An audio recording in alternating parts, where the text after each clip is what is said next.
sebelum belajar, yuk kita berdoa dulu. Doa sebelum belajar. Robbi zidni ilma warzuqni fahma. Nah, bagi anak-anak yang sudah berdoa, Ustazah doakan mudah-mudahan Allah memberikan pahala yang banyak sekali untuk kalian dan memudahkan untuk kalian untuk bisa belajar dengan tertib, belajar bisa masuk ke kepalanya tanpa hilang ya. Masih ingat selalu apa yang Ustazah ajarkan. Nah, setelah ini kita akan menyimak video pembelajaran tentang kalimat ajakan dan penolakan. Apa sih itu kalimat ajakan dan penolakan? Yuk kita simak video berikut ini. Halo anak-anak, apa kabar?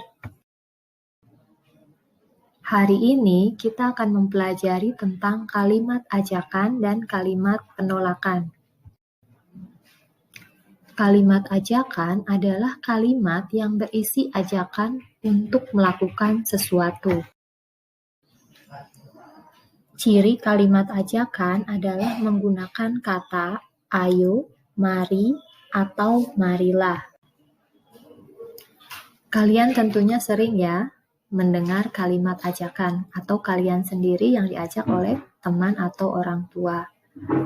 Kita coba ya, kita lihat contoh-contohnya. Contoh, mari kita bekerja bakti. Ayo kita bermain di lapangan. Mari kita berdoa. Kalimat penolakan adalah kalimat yang digunakan untuk menyampaikan ketidaksetujuan atau penolakan terhadap sesuatu. Contoh kalimat penolakan. Saya tidak setuju kalau kita harus berlibur saat ada wabah corona. Maaf, saya tidak mau makan kue. Saya sudah kenyang. Saya tidak bisa bermain. Saya harus belajar. Sekarang coba kalian tentukan, ini termasuk kalimat ajakan atau kalimat penolakan. Oke, betul sekali, ini merupakan kalimat ajakan. Bagaimana dengan yang ini? Oke, betul, ini termasuk kalimat penolakan. Sekarang yang terakhir, termasuk kalimat apa ya? Oke, kalimat ajakan. Sampai di sini dulu ya pembelajaran kita. Sampai jumpa lagi. Setelah kalian belajar tentang kalimat ajakan dan penolakan, nah saatnya sekarang kita belajar tentang menghitung. Kalau kemarin kita menghitungnya tentang penambahan, penjumlahan, dan pengurangan, sekarang kita belajar tentang hitung campuran. Jadi ada yang tambah, ada yang kurang, tapi digabung dua-duanya. Gimana ya caranya? Yuk kita perhatikan ya video berikut ini, biar kita bisa mengetahui bagaimana cara menyelesaikan soal cerita tentang penambahan dan pengurangan. Selamat menyaksikan semuanya. Kegiatan gotong royong di perumahan Udin terlaksana dengan baik. Ibu-ibu menyiapkan banyak makanan untuk peserta gotong royong. Ada 95 kue bolu dan 120 kue lemper. Kue itu disajikan dan dimakan 158 buah. Berapa sisa kue sekarang? Nah, berarti di sini kita akan menjumlahkan karena ada 2 kue, kita jumlahkan dulu, baru kita kurangi ini karena 158-nya sudah dimakan. Nah, di sini adik-adik ya, 95 ditambah 120 itu jumlah kue seluruhnya, lalu dikurangi 158 itu karena dimakan. Nah, kita cari dengan susun pendek. Penjumlahannya terlebih dahulu, 95 ditambah 120, 5 ditambah 0 adalah 5. 9 ditambah 2 itu 11. Kita tulis 1, kita simpan 1 di sini. 1 ditambah 1, 2. Nah, dari penjumlahannya ketemu 215. baru kita kurangi 158. 5 dikurangi 8 itu tidak bisa, kita pinjam 1 di depannya. Maka ini karena dipinjam 1, sisanya 0. Jadi kita tulis di sini 15 ya. 15 dikurangi 8 adalah 7. Nah, berikutnya itu 0 dikurangi 5. 0 dikurangi 5 tentunya juga tidak bisa. Kita pinjam nih angka 1 di angka berikutnya, yaitu angka 2. Karena angka 2 dipinjam 1, maka sisanya masih 1. 1 yang dipinjam kita taruh di sini di depan angka 0 ini. 10 dikurangi 5 adalah 5. 1 dikurangi 1, 0. Jadi tidak perlu ditulis adik-adik. Jadi hasil akhirnya adalah 57. Jadi sisa kue sekarang ada 57. Contoh soal cerita berikutnya. Ibu membuat 115 kue lemper, 85 kue lapis, dan 75 kue donat. Berapa jumlah kue seluruhnya? Nah, di sini ternyata hanya ditanyakan jumlah kue seluruhnya. Berarti ini dijumlahkan adik-adik. 115 kalimat matematikanya ya, atau KM-nya itu berarti 115 ditambah 85 ditambah 75. Kita cari dengan penjumlahan bersusun pendek. 115 ditambah 85. 5 ditambah 5, 10. 10 kita tulis 0. Lalu kita simpan 1. 1 ditambah 1, 2. 2 ditambah 8, 10 lagi. Jadi kita tulis 0, menyimpan 1. 1 ditambah 1, 2. Berarti penjumlahan yang pertama ini hasilnya adalah 200. Lalu kita jumlahkan lagi dari hasil ini 200 ditambah 75. 0 ditambah 5, 5. 0 ditambah 7, 7. 2 ditambah di sini kosong ya, berarti 2. Jadi hasilnya adalah 275. Sekarang kita tulis kalimat jadinya atau KJ-nya ya. KJ itu artinya kalimat jadi. Nah, kalimat jadi ini kalian bisa ambil dari pertanyaan di sini, dihilangkan kata tanyanya, diganti dengan kata jadi. Jadi, jumlah kue seluruhnya ada 275. Berikutnya adik-adik. Jumlah minum mula-mula 336 gelas. Berapakah sisanya jika sudah diminum 59 gelas dan 92 gelas? Berarti kalau diminum itu kan jumlah minumannya akan berkurang. Nah, maka kita tuliskan KM-nya atau kalimat matematikanya, yaitu 336 dikurangi 59 dikurangi 92. Nah, kita tulis ya dalam bentuk bersusun pendek. 6 dikurangi 9 tidak bisa, kita pinjam ke angka 3. Karena angka 3 dipinjam 1, sisanya 2. Satunya diletakkan di depan angka 6, jadi angka 16. 16 dikurangi 9 adalah 7. 2 dikurangi 5 juga tidak bisa, maka kita pinjam ke angka 3. Angka 3 karena dipinjam 1, sisa 2. Dan 1 yang dipinjam diletakkan di depan angka 2. 12 dikurangi 5 sama dengan 7. Lalu di sini ya sisa angka 2 kita turunkan di sini. Ketemu pengurangan yang pertama adalah 277. Nah, dari hasil ini kita kurangkan dengan 92. 7 dikurangi 2 adalah ya 7 dikurangi 2 5.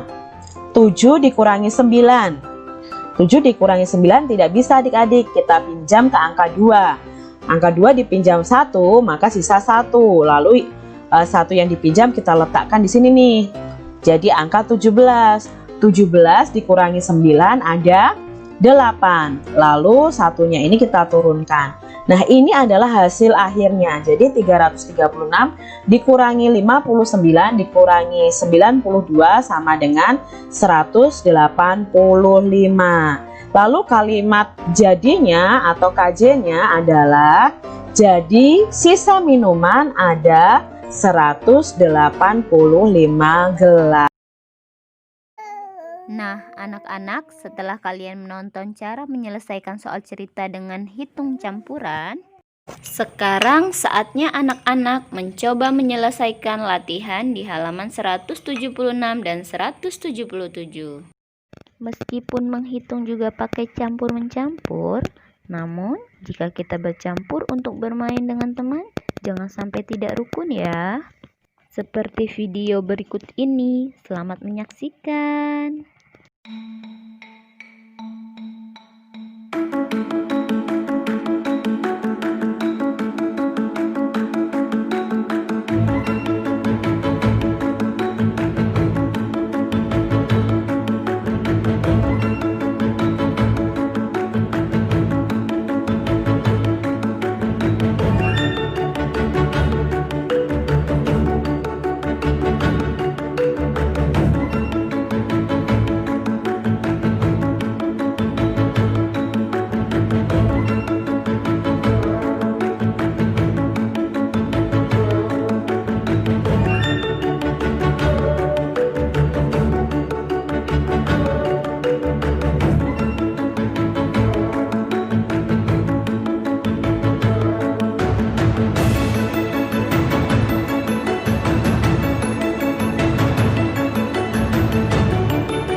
Hari ini kita akan fokus pada sila keempat, yaitu yang berbunyi kerakyatan yang dipimpin oleh hikmat kebijaksanaan dalam permusyawaratan perwakilan.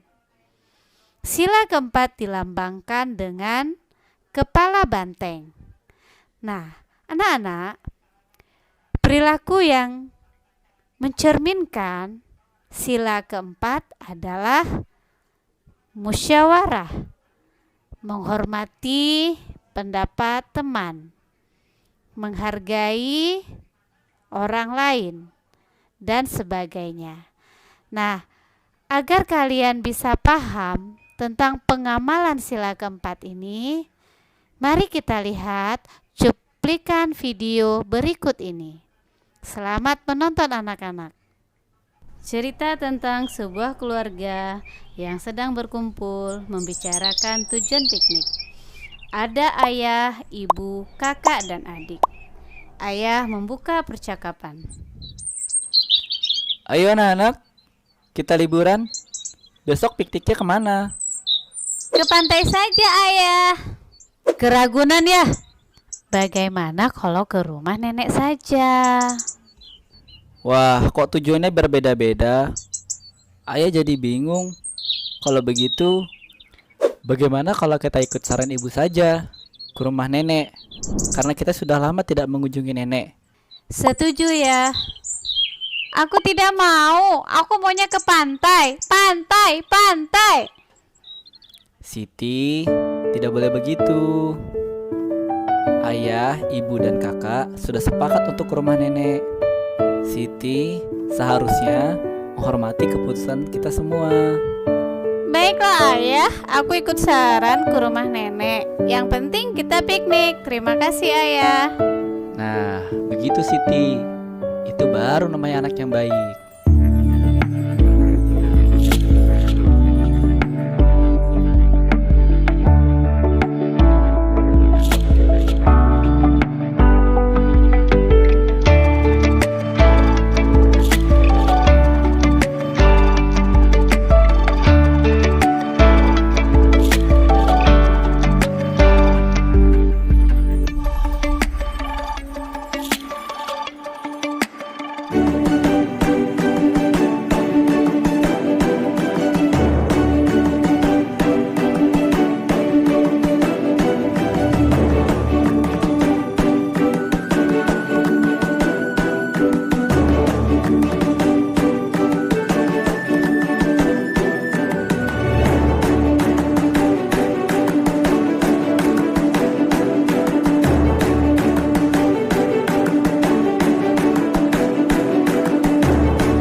Nah, anak-anak, sekarang kita lanjut belajar tentang karya imajinatif 2 dan 3 dimensi.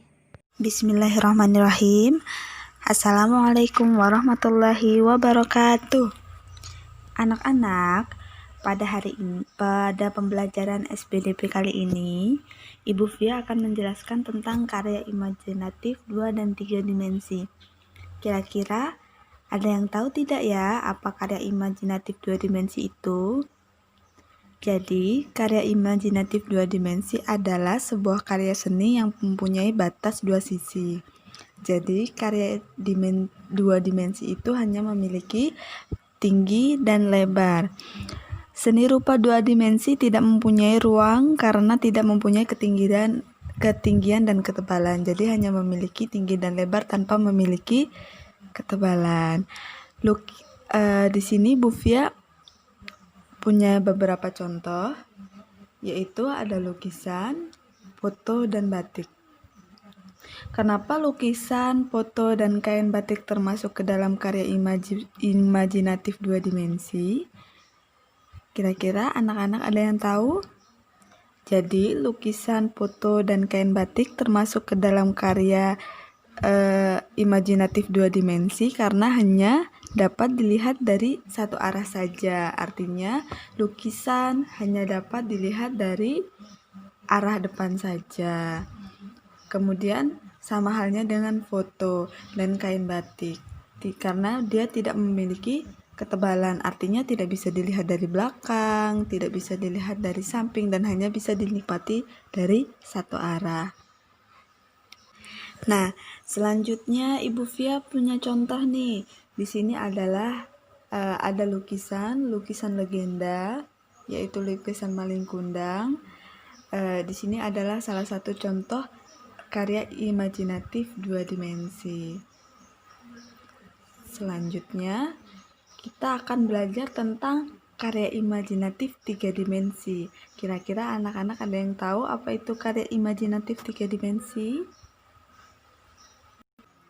Oke, karya imajinatif 3 dimensi di sini berbeda dengan karya 2 dimensi yang hanya dapat dilihat dari satu sisi atau permukaannya saja.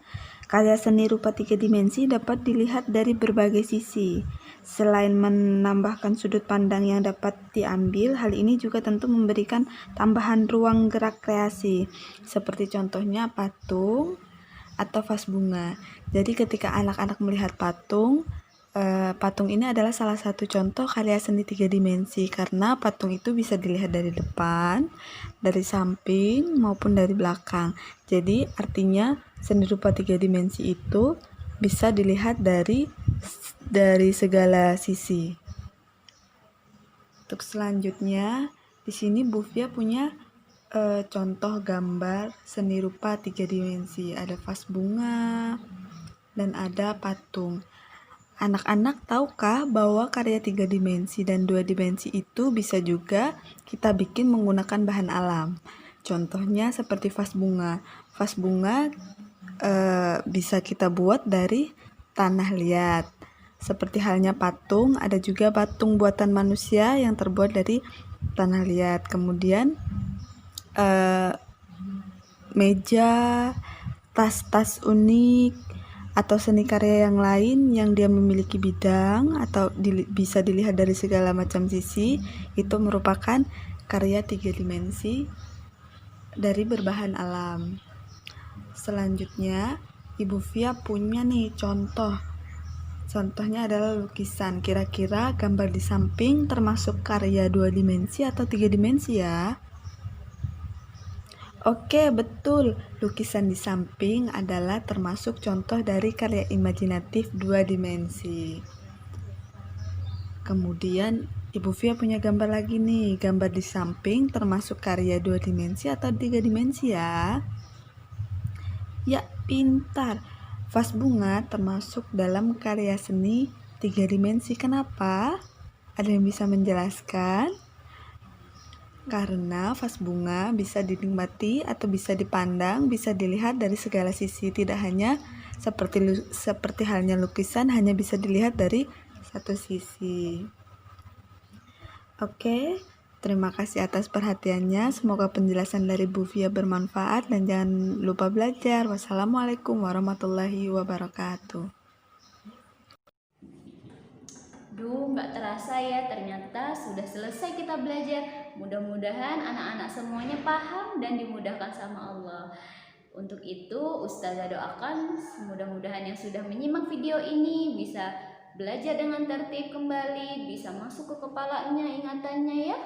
Apa yang dipelajari bisa bermanfaat untuk kalian semua. Kita tutup dulu ya dengan sama-sama membaca doa penutup majelis. Subhanakallahumma wa bihamdika asyhadu an la ilaha illa anta astaghfiruka wa atubu ilaik. Mudah-mudahan Allah berikan keberkahan buat kalian semua. Ustazah akhiri, assalamualaikum warahmatullahi wabarakatuh. Dadah.